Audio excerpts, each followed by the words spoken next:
Support comes from the Missouri Forest Products Association. Missouri produces wood pallets, railroad ties, white oak barrels, hardwood floors, and more. Details on the variety of products made in the state are at choosewood.com. Welcome to St. Louis on the Air. I'm Sarah Fensky. The most controversial elected official in St. Louis right now has to be Circuit Attorney Kim Gardner. I don't have polling data to prove that, but I do know that Gardner provokes a strong reaction from just about anybody you talk to. A lot of police officers hate her. A lot of progressives see her as a martyr, and never the twain shall meet. So what is the truth about Kim Gardner? St. Louis Magazine staff writer Nicholas Phillips recently spent many weeks digging deeply into that question. And the result is an 8,000-word story, yes, 8,000 words, that really gets at the heart of Gardner's 3.5-year tenure. It's called Her Own Counsel. Circuit Attorney Kim Gardner has upended criminal justice in the city and made plenty of enemies along the way. Will voters give her 4 more years? It's a great question. And with me today to discuss it is Nicholas Phillips of St. Louis Magazine. So, Nick, welcome to the show. Thanks for having me on, Sarah. So you obviously spent a lot of time on this story, put a lot of words into it. What were you hoping to determine when you first took this on? Yeah, well, my first goal was to simply give voters the information they need to decide whether to reelect Kim Gardner. So how she's running the office, how the office is functioning, all that stuff. But my second goal was to answer the question, who is this person? I mean, this is an official whose decisions have a huge impact on people's lives. And she has a big impact on how safe people feel walking in their neighborhoods. She has an impact on victims of crime and on crime perpetrators themselves. So she has this really big impact, but she's been kind of a mystery. She doesn't talk about herself a lot. She doesn't give a ton of press conferences. And so what's happened is these really extreme narratives that you just mentioned have taken hold. I mean, her critics say that she's unethical or incompetent or that she empowers criminals, whereas she and her supporters say, no, she's making needed reforms. She's holding unethical police officers to account. And because she's disrupting the status quo, there's a racially motivated conspiracy against her. And that claim in particular has gotten national headlines. So I just wanted to find out which of these narratives is true. Who is the real Kim Gardner? And so did you come to an answer to that question? Who is the real Kim Gardner? It's a very complicated answer. I guess that's why you needed 8,000 words. Exactly. But did you find yourself coming away favoring one of those narratives more than the other? Is she doing a decent job, or is she a train wreck? Well, I think there are elements or kernels of truth on both sides of that argument. Certainly, I think a lot of people don't really know much about her background. Mm-hmm. Like a lot of people already know that she grew up in North St. Louis. Her family has been in the funeral home business for almost a century up there. They have a funeral home on Natural Bridge Road. And a lot of people also know that she was this incredible athlete in high school. She took part in school desegregation and went to Webster Groves High School. When she was there, she won all kinds of state titles, cross country and track. And then she got this athletic scholarship to Mississippi State. But it's not a lot of people know that when she was 20 years old in college, she actually gave birth to her daughter. Mm-hmm. And she told me that experience really forced her to grow up. And she ended up transferring back home to Harris Stowe to complete her education. And then right after that is when she went to law school at St. Louis University. And what do you think motivates her as a politician? What do you think made her run for the circuit attorney's office, say, in the first place? She strikes me as somebody who sees problems in her community, and she frankly sees a lot of racial disparities in wealth and health and education and stuff like that, and she wants to address that stuff, but she strikes me as someone who's kind of searching where she can be the most useful. And that's so what does that search look like? It's after law school she spent a few years as an assistant circuit attorney. She got certified as a registered nurse. And then she got elected to 2 terms in the Missouri House of Representatives. And then finally, 2016 comes and Jennifer Joyce announces she's not going to run anymore. And so then Gardner throws her hat in the ring and then she wins. Mm-hmm. And that obviously, I mean, she ends up, as you detail in this story, she ends up such a lightning rod. And there are a number of different things where, as you write, even the basic facts about her tenure spark some fierce debates. I want to talk about a couple of those things here today on the air, since I think you did a great job of just getting to the bottom of some of these things that have always existed as sort of he said versus they said. One of them has to do with the state's attorney general. This is Missouri Attorney General Eric Schmidt, and he blasted her on Twitter. This was the day after a rough night in St. Louis. Numerous businesses were vandalized. Things just got really ugly out on the streets. 4 police officers were shot. A retired police officer was murdered. And Attorney General Eric Schmidt wrote, "In a stunning development, our office has learned that every single one of the St. Louis looters and rioters arrested were released back onto the streets by local prosecutor Kim Gardner." This tweet went viral. Was that a fair criticism on Eric Schmidt's part? My reporting suggests pretty strongly that that was not accurate. What I found is that spokespeople for both the police and the prosecutors said that about 36 people were arrested in that unrest. But with the majority, the police did not go over and apply for charges. The spokespeople also, said that if the police don't apply for charges, then the circuit attorney's office doesn't make the decision to release them. So that right there kind of pokes a hole in the attorney general's tweet. So in a lot of these, the police weren't trying to push these cases. They just brought some initial thing enough to hold these people. The next step would be on them. And you're saying in many of these cases, they hadn't done that. Right. What I found is that it appears that the circuit attorney's office didn't even get the chance to weigh in on whether they should be released or not. The police didn't bring over their cases to the circuit attorney's office for the majority. I mean, we're talking about 36 people, and some of them they did bring over. And those people were, in fact, released before they were charged. And so in terms of the people where they brought over, did she end up charging anybody because of what happened that night? Yeah, the last I looked, the circuit attorney's office had charged, I think, at least 7 of about 8 or 9.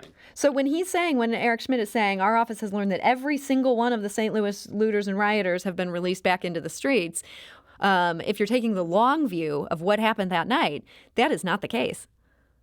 It does not appear to be the case. Interesting. You also went in depth on her statistics as the circuit attorney's office. And I know it's so hard to get to the bottom of statistics when it goes to how a prosecutor is doing.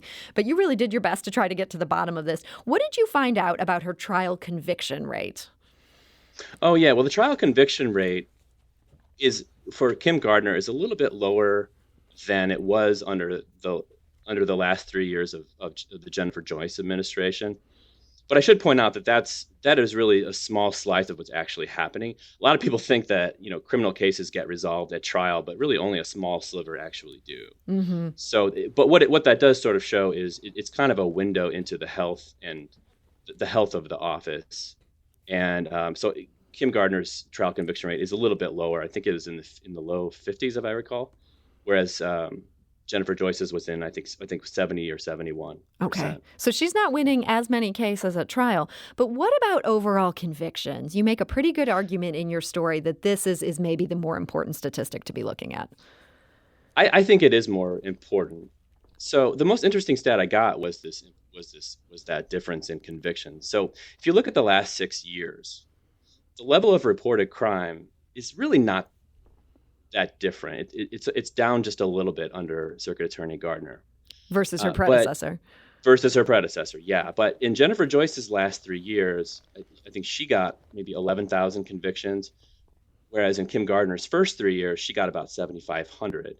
So there's like this 4,000 conviction gap that we're looking at. And the big question there is, does that gap mean that certain offenses are just going unpunished? And if that's true, are city residents less safe as a result? And I am very sorry to tell you, Sarah, that the short answer is the data is inconclusive to my mind about that. And what would you need to know in order to feel like you could come to a conclusion from that data? Yeah, well, exactly. So you need to know how the convictions that she is getting are broken down by offense. So she'll say, hey, of course I'm convicting fewer people. I'm not trying to, rack up my numbers. I'm not charging people for petty marijuana offenses anymore. I'm trying to reduce mass incarceration. And instead, I'm just prioritizing the most serious and complex cases. But it's impossible to tell whether that's true because her data doesn't break down convictions that she is getting by offense. And by the way, I should say, I don't think a lot of prosecutors in the United States are actually doing that either. So she's not like an outlier. Hmm. All I'm saying is I can't evaluate her claim on that score. Now, we do know that she's no longer prosecuting possession of marijuana when it's less than 100 grams. So that's obviously a piece of it. We also know that the U.S. Attorney's Office is picking up more cases than they used to in St. Louis City. Is it possible that them picking up all these cases would account for this drop in overall convictions coming out of the Circuit Attorney's Office?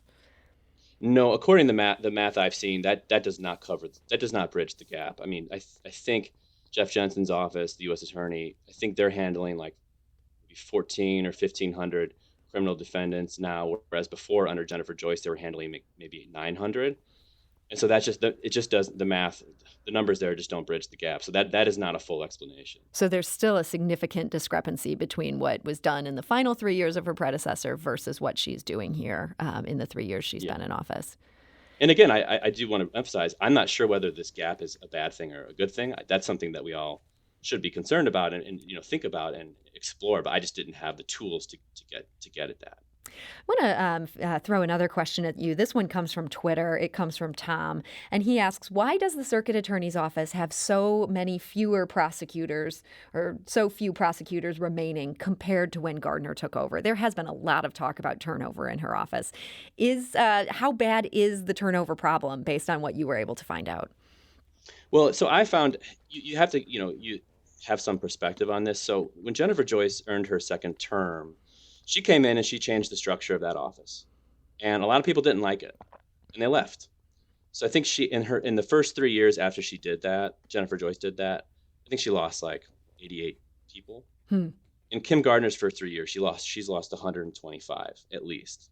So that's a lot of people. And it's a lot of people. I think her office has an average of 140. But I think importantly here, a lot of those people that have left were really experienced prosecutors, and putting aside like prosecutorial philosophy, convicting someone still requires a certain amount of technical knowledge and know-how, and a lot of those people with that experience have walked out the door, and I think that has had real consequences, and also the fact that she just has fewer lawyers working for her than her predecessor did. So that has, from what I understand, that has slowed down the gears of justice. So the defendants are not getting to trial as fast as they would have, and they're not getting out of jail as fast as they would have under a fully staffed circuit attorney's office. Now, Nick, I know you got some good access to people who were close to her or people who'd previously been close to her working in this office. What's your takeaway from what they told you about how she's doing as circuit attorney, or what she's like as a manager? Yeah, I mean, not everyone agrees, but I spoke to some high level people that used to be in her office. So take that for a grain of salt. They're no longer there, and so take that into account. These are people who resigned, and they said, look, her reforms and her ideas are amazing. They're great. They're necessary. They're urgent. But she just, in their view, she has not kind of shown the managerial skill to get some of those reforms into place. And so that's what I hear from those. But on the other hand, she has done some things that I think are pretty forward looking and pretty interesting. We got an email from one of our listeners. This is from Candy. And Nick, she's actually addressed this to you. She writes, I read the profound story you wrote about Kim Gardner, and I feel like I know her, from the girl next door beginnings to all of her accomplishments more recently. What intrigued me the most was her focus and push to do the right thing no matter what adversity she faced. I would think this is the type of person we would want to rely on to ensure a fair justice process going forward. My question is, does Ms. Gardner have future plans to one day run for president of the United States? And Nick, I think this is a great example of the polarization that surrounds her. For everybody who has the questions like Tom on Twitter wondering about that turnover rate, there are people who really love and support Kim Gardner. Do you know what her long-term plans might be? I really don't. That's a really interesting question. I will say that she could probably make more money in the private sector. She has consistently chosen to do public service.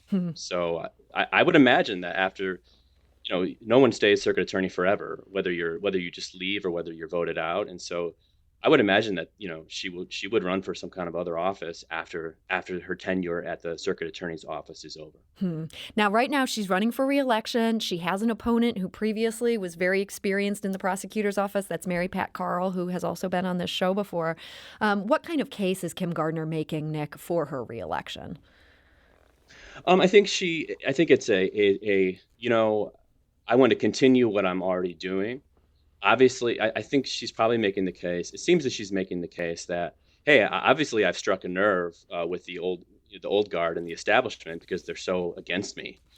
So that means I must be doing something right. And she wants to keep building on the stuff she's already doing, like like diversion and things like that, and some her different prosecutorial philosophy about some of these petty marijuana offenses and things like that. So if you like what she's doing, you want to sign on for 4 more years. If you're among these critics, you might want to choose somebody else. It sounds like she's not planning to change gears at this point. No, I think it's she. No, I agree with that. I think she just wants to build on stuff that she's doing. Both candidates have websites, and you can read about what they believe in and what they believe that their strengths are. So I would encourage all voters to do that work. And I would encourage all voters also to check out Nick's story. It is a long read, but it's a good read. There's a lot of information there, and that's on St. Louis Magazine's website. It's right at the top of the site if you go there now. We're also linking to it on our website, which is stlpublicradio.org. And St. Louis Magazine reporter Nicholas Phillips, I want to thank you so much for joining us today. Thanks for having me. This is St. Louis on the Air on St. Louis Public Radio. That's 90.7 KWMU.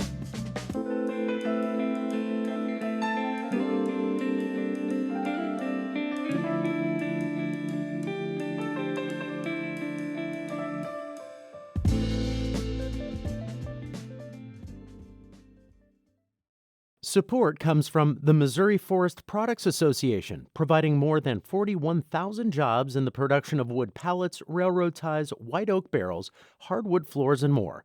Details at choosewood.com.